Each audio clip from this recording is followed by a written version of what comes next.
Go ahead, introduce yourself, what you do, and who you help. Okay. So my name is Janet Morrison. I'm founder of Red Feather Serenity is my business, and I am an intuitive numerologist, an energy healer. I created the birthday code, which is based on angelic numerology, and I use it along with work with your ego and inner child to help you like overcome any blocks, figure out. With our birthday code, you can learn things like what your strengths are, challenges, what jobs you're supposed to be in, relationship wise. So, using all this work to be able to basically have an easier time at life or being able to live that life you're wanting to live and overcoming those blocks that are kind of holding you back from living that life. So, I what I who I usually work with is women. I also work with women that are coming out of bad relationships and starting their spiritual journeys. Because sometimes, as we start to awaken, the relationships, the bad relationships, will cause us to start our spiritual journey, our spiritual awakening, and sometimes we'll have those blocks that are we have to go over to get over to be able to fully tap into our gifts. So yeah, in a nutshell. That's amazing. Now, how did you get into doing that? Okay, so right before 2020, I went through a divorce from my second marriage, which was a bad relationship and a kind of a toxic, abusive one. And so that kind of started part of the journey of really learning what that meant and learning all the things that I had learned growing up of what a relationship was and how to show up in it. And then a few years later, we had a tragic death in the family, and because of that, it kind of is like a tower moment for those that know tarot and stuff like that, or it's a wake up call. There was just so much on me. Like everything in my life just went to crap all at once. And I was like, okay, we got to do something different. We can't continue doing life the way we're doing. All my coping mechanisms and the things that I'd learned didn't work. So I went out looking I'm open to something new, something different. And that's where I learned about the angelic numerology. I learned the spiritual stuff. I started diving in. And I'm one of these, like, once I learn something, I go all in. And that's what I did. And so, because of that, I got certified as a coach and I started working with people and understanding their numbers. The more I understand in the numbers, like, it's just amazing work. And then ego and inner child, when I do that work with people, it's just the way seeing people get lighter and understanding more and being able to do things that they previously couldn't do is pretty amazing. So yeah, that's how I got here. That's quite a journey. When you first started out networking, what were you doing and what are you doing now? So yeah, so at first, which is really interesting, like because of my numbers, just a little kind of tangent here, like because of my numbers, I have a 3, which is the communicator, it's the artist.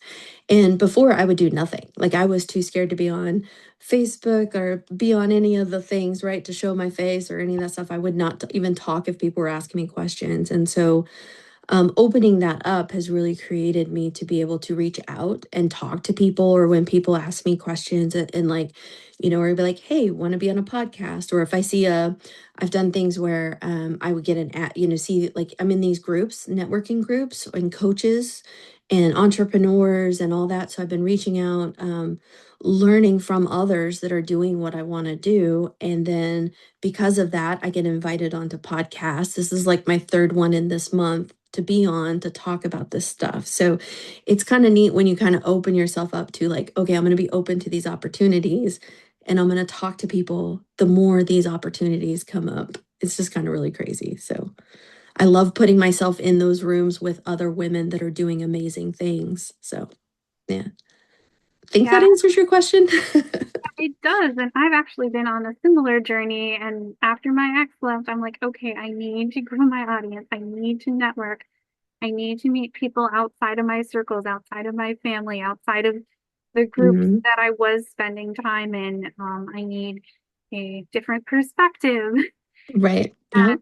so that was a journey for me, for sure, from like not wanting to be on social media to doing interviews like this. Yep. Yep. And you also have to overcome like because yeah, like people in your like personal life sometimes they only know you a certain version of you. So when you go through this and you learn all these things, they can't quite see the vision or who you're becoming. And so it is you have to open yourself up to being able to connect with other people. And the internet and the stuff that we have is pretty amazing to be able to tap into people all over the world, all over the country, to be able to have a bigger support system.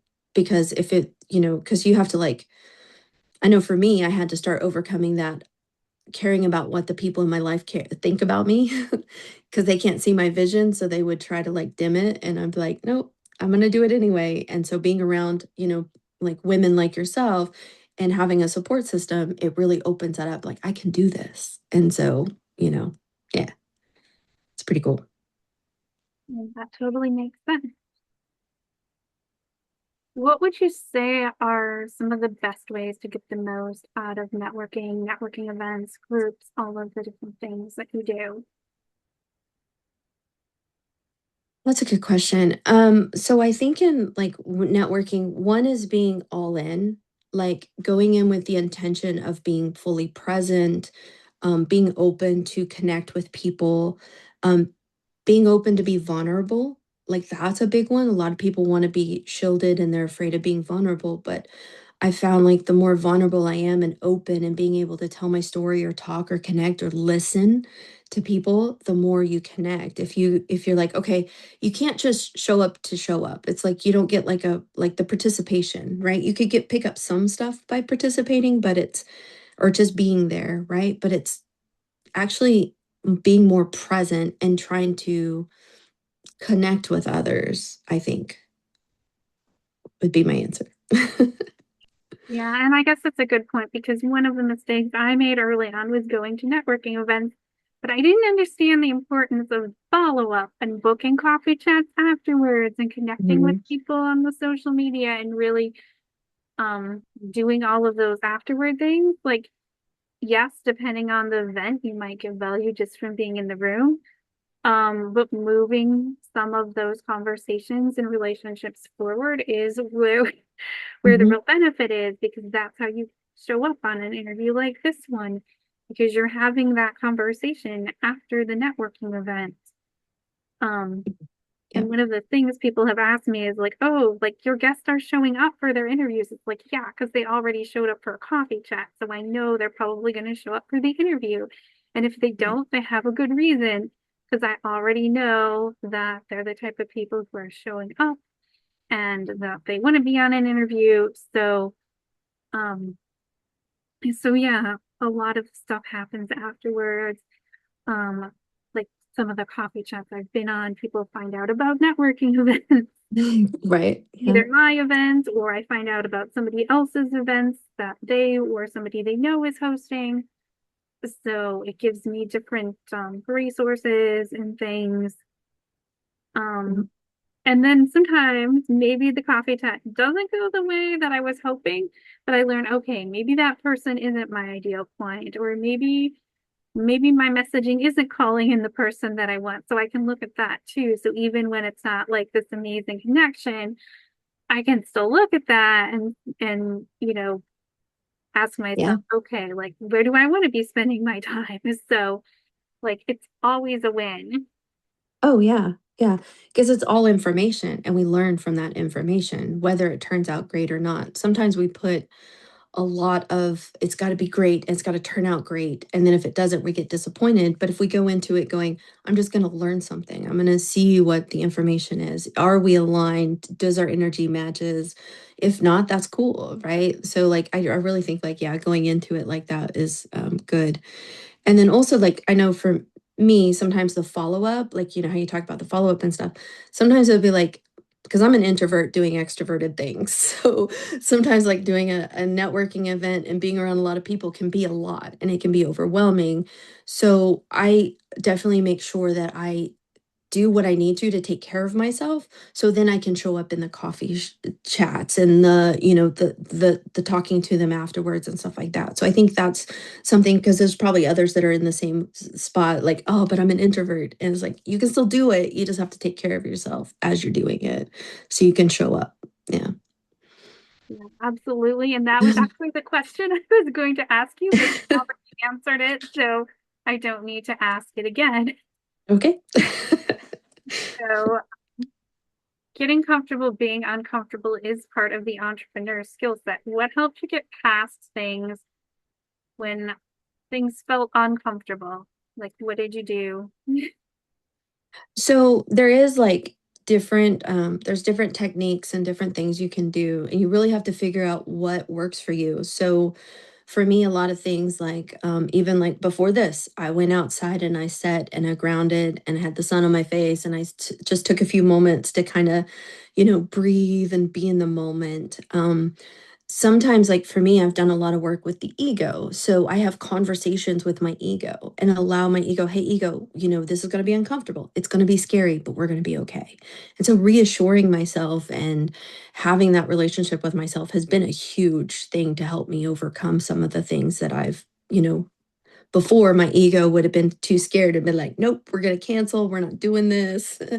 And so having that conversation and reassuring myself, like I would like my best friend, I would reassure them, this is okay. You got this, or my daughter, if I was talking to her on something, just give yourself a little pep talk. So it's finding what works for you. And it could be, I mean, there's so much stuff out there you can do, but those are a couple of things I do for me. Yeah, and I found the more I did it, the easier it got for me. Mm-hmm. When I first started out, it felt really uncomfortable. And then I'm like, well, that's a part of my skill set. This is what I do. And I was able to talk myself into doing it. Yeah. And so that was like a big win for me. And then it got easier, actually. Yeah. That like allow yourself to be bad before you're good. So like we're not gonna be good at when we first start something. So yeah, just giving yourself that permission. It's okay if I'm bad at first. I'll get better at it as I go. Yeah, for sure. Absolutely. What have you found is the best way to balance networking with the other things you do in life and business so that you're setting aside the right amount of time for it, not too much and not too little? That's a good question. I think I'm still learning how to do that, to be honest, because I think it's something, and it's also, I think it's personal and how you relate to things. But for me, what I'm doing is I set up rhythms in my life. So I set up days that I'm going to be building things, or days that I'm going to be connecting with people, or days that I'm going to be creating, like creating content or creating whatever it is. So it ebbs and flows. So I allow myself kind of those times. So I'll create a rhythm. So like, hey, Wednesdays will be the days that I connect, that I'll show up and network. And then another day, then I also know too, like because of my introvertedness, I always have what I call vulnerability hangovers. So when I'm vulnerable and open to something, so like tomorrow will be a building day. So that'll be a day I'll be to myself and take care of something and build and do that. So I just create my schedule to accommodate the natural flows of my life. So that way I'm not always like having to push myself every single day. So I give myself the rest and things I need. So that's how I do it. Yeah, and that is absolutely so important to put in those rest periods so that you're not worn out. Yeah. Yeah, it's a lot sometimes. Yeah. Have you done collaborations? And how are they part of your networking strategy? So I have done a collaboration. I did one back in March, a couple months ago. I can't remember. I think it was May. Yeah, I did a collaboration, and it was one of these that I had so I'm still building the strategy, but like I'm finding these places, as the opportunities come up, I take them. And so in that collaboration, I did a podcast, but then she also offered She had a group and she wanted me to come in and do my numerology with the group on, they were, which it was very interesting to do because they were looking at setting their intention. So they were doing this whole thing on like, setting their intentions for the next 9 years and all that kind of stuff. So we used the numerology to kind of help tap into like what their intentions would be. And it was really nice. And I did some like work with them and meditations and stuff like that. So it's really nice when I can do those things with people. And I think sometimes it's being open to them. And then because it was kind of a little out of my wheelhouse and it was out of my comfort zone, but I like like, hey, let me see if I can, how this would work. And it was fantastic. It was amazing to do. So I definitely like, I think being open to them is a big thing. And then when the opportunities come around, allow yourself to kind of step into them as well. So, Absolutely. I've done a few of those collaborations myself as well. So mhm, great. You get in front of another audience, you're introduced as an expert. mhm. And even if you're uncomfortable, you get to practice doing something like that. Yeah, and when I was talking to them, it was interesting because what the first thing I did when they turned it over to me, I said, "I'm nervous," like being like that vulnerable, right? And be like, "I'm nervous, so I'm sorry if I'm nervous." And everybody's like, "You're doing great," and they all got to help me out, and then it kind of like brought us all together and had a really, we had a really great time. But yeah, it's being open to that and being vulnerable and not trying to close it down to stay in that comfort zone. Yeah, for sure. What are some of the benefits that you have gotten out of networking? Oh my gosh. Okay, there's so much. So, one one is you get to know other people and you're getting to know other people that are doing something similar. So now you get more ideas, you get more somebody, I know for like me doing this, I have nobody else in my personal life that's building a business and doing the things I'm doing. So when you're doing it all on your own, it's really hard. We're meant to have support. So when you reach out to other people or be open to networking with people, then you can bounce ideas off of people. You can, I've gotten a lot where people be like, hey, why don't you try this? I'm like, oh, that's a great idea.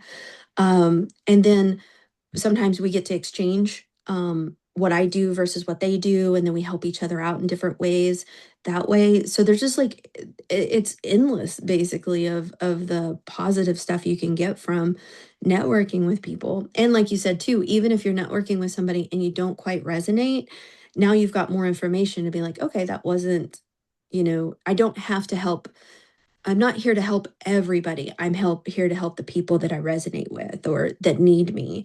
And so understanding that then it allows you, I think, a little bit more. You're not always like trying to persuade everybody or convince everybody. You're just like, hey, I'm gonna be here and be who I am. And then those that need me will find me. And then those that, might not be my people, that's okay too, but at least I had a good conversation. I learned something. So yeah, it's endless possibilities when you start networking and being opening to it. Yeah. Absolutely. What are your thoughts on tapping into your intuition and how do you use it when networking? Oh, intuition is huge. Tapping in, learning how to, I know a lot of the work I do and a lot of the stuff I've worked on is learning how to tap into your intuition, how to listen to that gut. Because I know we've been taught not to listen to ourselves and not to listen to the gut, but like intuition's huge. That's how you know when you're gonna, whether you're gonna be aligned on something or if something's worth going for and trying, or if something's like, ooh, this is bad. So intuition's huge. So you can't bypass that intuition because you might end up in situations or in rooms that aren't aligned and lead you down a way, and you could be like wasting time doing something that's not aligned to who you are. So intuition's huge. Definitely recommend figuring out how to tap into your intuition and use it for sure. Yep. Yeah, definitely. And sometimes for some people, it can be difficult to tell the difference between intuition and just feeling uncomfortable. But sometimes my intuition is telling me something that feels uncomfortable. Mm-hmm. And sometimes something feels like, oh, this feels really amazing. But my intuition is saying, you know what? That's not for you, Mm-hmm. especially when it comes to those sales psychology things. So, Yep. Yep. no, Yeah. your intuition is telling you not to buy, even though it sounds amazing. Right. Yeah. Yep. Yeah, because then you can end up like on this, and I've done that too, right? Ended up in a program and it wasn't aligned with me, and I got into it and started doing this stuff, and I'm like, oh, I don't like this. It feels icky, and I wish I would have listened to my intuition at first. Yeah. So, yep, I definitely think it's important. So, any closing remarks or things you want to add? Um, I think it's like and I've kind of already said this, right? One is being open to networking, being open to connections. Also, like spending the time with yourself and figuring out like what exactly you want from it. So sometimes we'll go into situations and we're just like, okay, what can I get from this? Versus going in with the intention of, hey, I want to go into this networking event because I want to find like-minded souls that are, doing the same aligned purpose like I am so that we can then, work together. Like or whatever that is. So really spending time and understanding why you want to network, what you want to get out of it. That way, when you go into a situation, you're kind of like got a better idea versus just like I'll take anything. So I think those are the biggest ones. And then just being open and being vulnerable and being real. I think that's another big thing I've noticed too is a lot of people like realness versus perfect. We've been moving away from that a lot, and people resonate more with you just being real. So showing up, being who you are, and just being open for whatever you can, whatever comes out of the event. Yeah, I think those would be my remarks. Thank you so much for your time. Yeah. Thank you for having me.